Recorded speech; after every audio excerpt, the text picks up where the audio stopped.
I recently found myself in one of the toughest situations of my life, a situation that came crashing down while I was vulnerable and dependent on the care of others.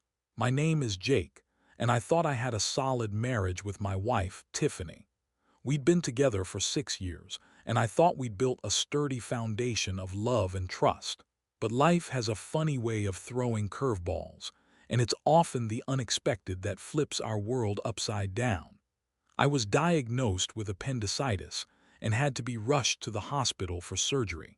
It was a minor procedure, but being wheeled in for surgery, wearing that silly gown, and counting the lights on the ceiling as I drifted off wasn't exactly how I pictured my life going at 33. Tiffany was always there holding my hand, whispering reassuring words. She stayed by my side through it all, playing the devoted wife while I recovered. At least, that's how it seemed at the time. In the weeks following my surgery, I started to notice some oddities. Little things, really, that should have raised red flags. Tiffany, usually upbeat and chatty, became a bit withdrawn. When I asked if everything was okay, she'd respond with a flippant, "Yeah, just tired from work." I brushed it off. I was stuck at home recovering and she was at a demanding job. One evening, as I sat flipping through channels, I noticed her texting more frequently, and unlike before, she'd minimize the screen whenever I entered the room. Probably nothing, but paranoia began creeping in. I never considered infidelity. It just felt like one of those things you read about on social media, not real life. But the signs were piling up. One Saturday afternoon, I decided to lounge around in my sweats and do absolutely nothing. Tiffany had agreed to go out with her best friend, Amber, who had been a significant part of our lives since we got married. I was not feeling up to it, and I would have been an awkward addition anyway, but I waved them off with a smile and a vague promise that I would be fine alone for a few hours. She left and I settled into a documentary binge, far too comfortable in my own little world. But later that evening, an unexpected event occurred. Tiffany's phone buzzed on the kitchen counter. My curiosity got the better of me. I peeked into the screen, only to see a string of messages between Tiffany and Amber. My heart raced. At first, they were innocuous enough, just casual conversation. But then I stumbled upon a message that twisted my stomach into knots. "Can't wait for tonight. It'll be just like the old times." My mind flooded with questions. What did that even mean? I decided to dig deeper. As I scrolled back, my heart plummeted further into despair. There were words between them that I never thought I would see, playful intonations that hinted at something far more than friendship. "I thought you liked my new look. It drives Jake crazy." It was an innocent enough comment, but the way it was framed gnawed at me. It made my gut churn and I felt a sharp pang of betrayal. Then another text followed. "I wish we could just be together. It was so much easier before." I felt like I was hit by a freight train. Suddenly, everything clicked into place. The late nights at work, the sudden change in her demeanor, the all-too coincidental outings with Amber. My heart raced as dread washed over me. What was going on? In that moment, I knew I had to confront her, despite the painful heaviness in my chest that made it feel akin to carrying a boulder uphill. When she came home, there was a nervous energy in the air. It crackled like lightning just before a storm. Hey babe, how was your night?" Tiffany asked, stepping through the door, visibly relaxed.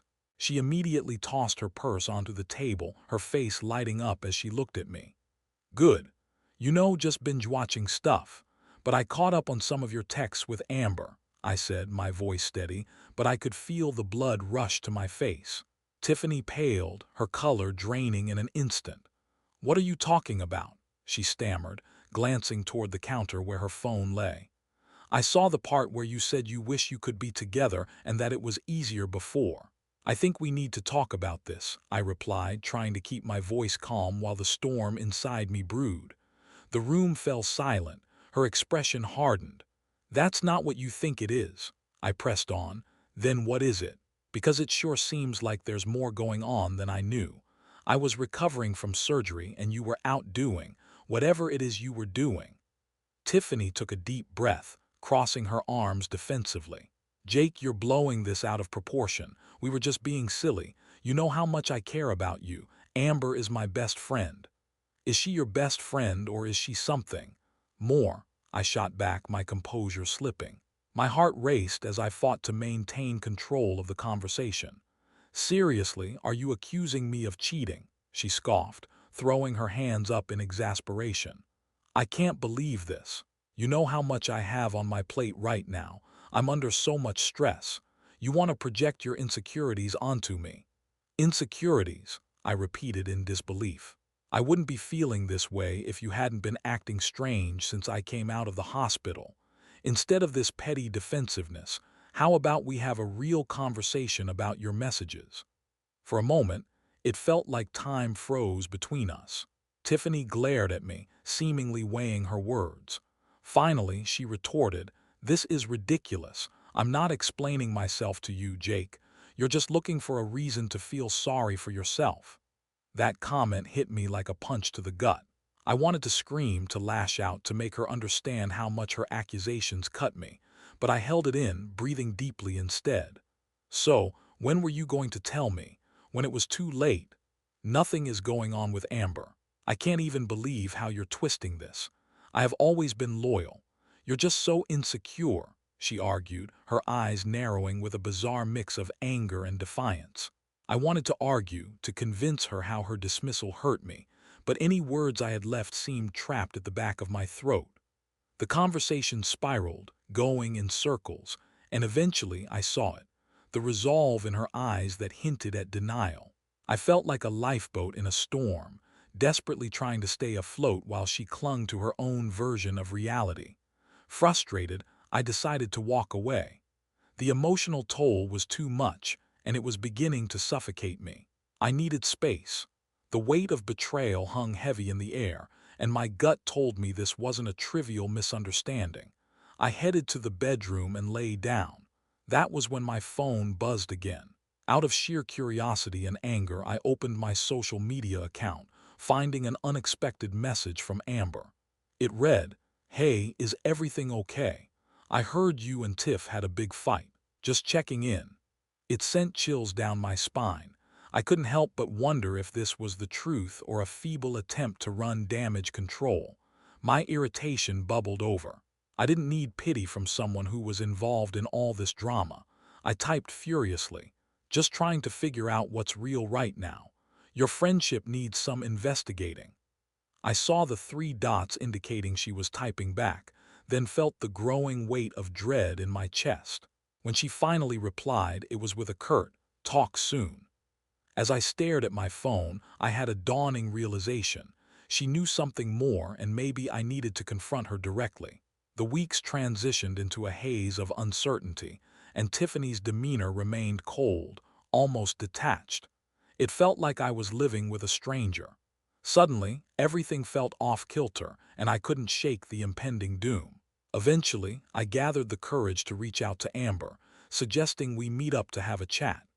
My heart racing, I walked into the small diner where we agreed to meet. It was bustling with activity, but all I felt was the gray fog of anxiety clogging my thoughts. When she walked in, my stomach dropped. She was dressed casually but chic, the sort of girl who lightened up a room, and it made my heart sink further. "Hey Jake, thanks for meeting me," she said, but there was an edge to her voice that I hadn't expected. "Amber, I think you know why I'm here," I stated plainly, opting for honesty over small talk. "Yes, I figured this would come up.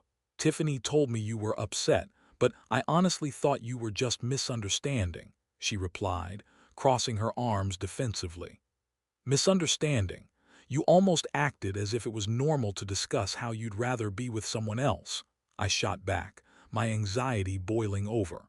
She frowned, opening her mouth to argue, but I cut her off. "I want the truth, Amber. Did you and Tiffany cross any lines while I was in the hospital?" I I don't know if that's really my place to discuss," she muttered, her voice sounding shaky. "Tiff's my best friend." "That's the whole problem," I snapped. "She may have betrayed my trust, and I need to know if you were involved. Did you two hook up while I was helpless?" Amber hesitated, biting her lip, and the silence felt like a weighted blanket pressing down on me. Okay, fine, we kissed, she admitted. My heart shattered into pieces. A whirlwind of emotions engulfed me: shock, anger, and heartbreak. A kiss? Was that part of your just being silly too? I spat. Jake, it was just a mistake. Tiffany was upset. You know how she can be. I thought it was a moment of weakness, she pleaded. A moment of weakness, and you're just okay with that. You think that's just a little slip-up. I felt fury rising in my chest. It didn't lead to anything, I swear. We were just caught up in the moment, she insisted, her eyes wide and panicked. Rage mixed with betrayal clouded my mind, but for some strange reason, I could feel an unexpected surge of empathy leak in. You don't understand how this feels. You've broken something I trusted deeply, I said, my tone wavering. As I walked out of that diner, my heart felt heavier than before. It wasn't just Tiffany who had caused this pain. It was a scenario that I never thought would happen between two people I deeply cared about. The emotional turmoil was suffocating. The aftermath of that meeting tortured me. I struggled with a whirlwind of emotions, some days angry, other days unbearably sad. I would think about years of our marriage, our dreams, and the simple joys we shared, now tainted by betrayal. I felt myself unraveling, and for the first time, I realized that trust was a fragile thing. Tiffany continued to act distant when I returned home, staying disconnected and seemingly unfazed. I knew I had to confront her again. I wanted clarity, closure, or simply an explanation. After what felt like endless nights of contemplation, I sat Tiffany down one night, my hands trembling. "Can we talk?" I asked, my voice faltering slightly. "Oh, this sounds serious," she replied with a sarcastic chuckle, but I pressed on, not allowing her humor to derail me any further. "I met with Amber," I said, and that moment hung heavy in the air. Her expression transformed from casual to one of apprehension. "And?" she asked, crossing her arms. "She told me about what happened, the kiss," I exclaimed before quickly steadying myself. "You came home after that playing the perfect wife while I was obliviously healing. What kind of sick game is this?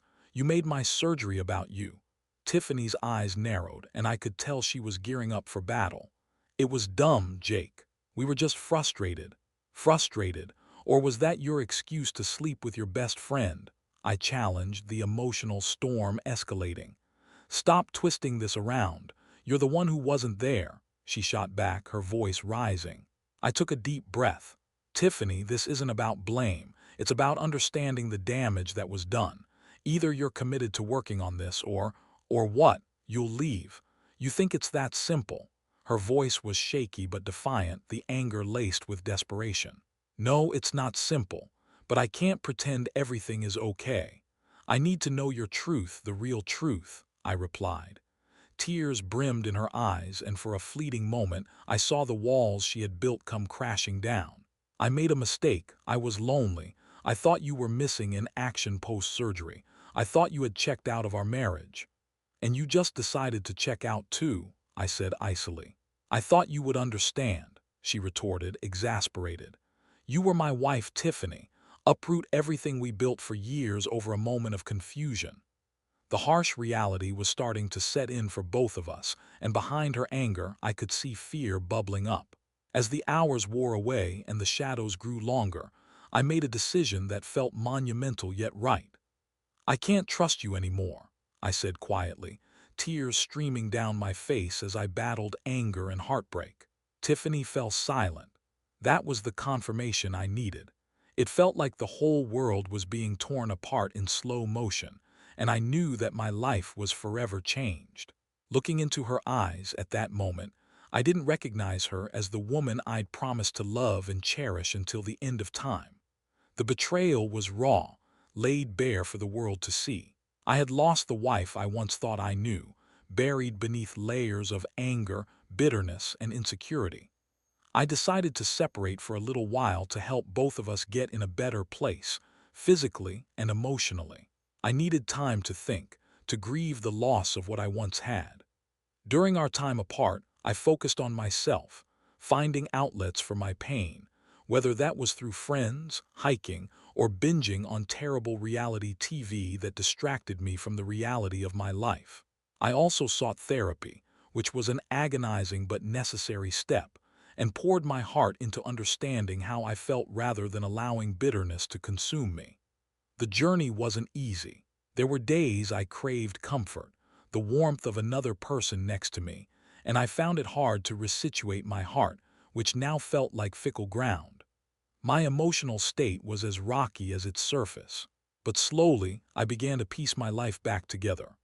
One Friday evening, months after our heartbreaking confrontation, I found myself reflecting on everything that had happened. I'd learned more about trust, honesty, and the complexities of relationships than I could have ever anticipated before this ordeal. My nerves were raw, but I felt a certain sense of clarity. I realized that life is precious and fragile, and that I owed it to myself to guard my heart fiercely.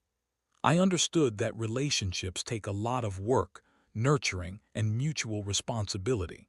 The pain of betrayal wouldn't define who I was moving forward, and the lessons learned would shape me for the future.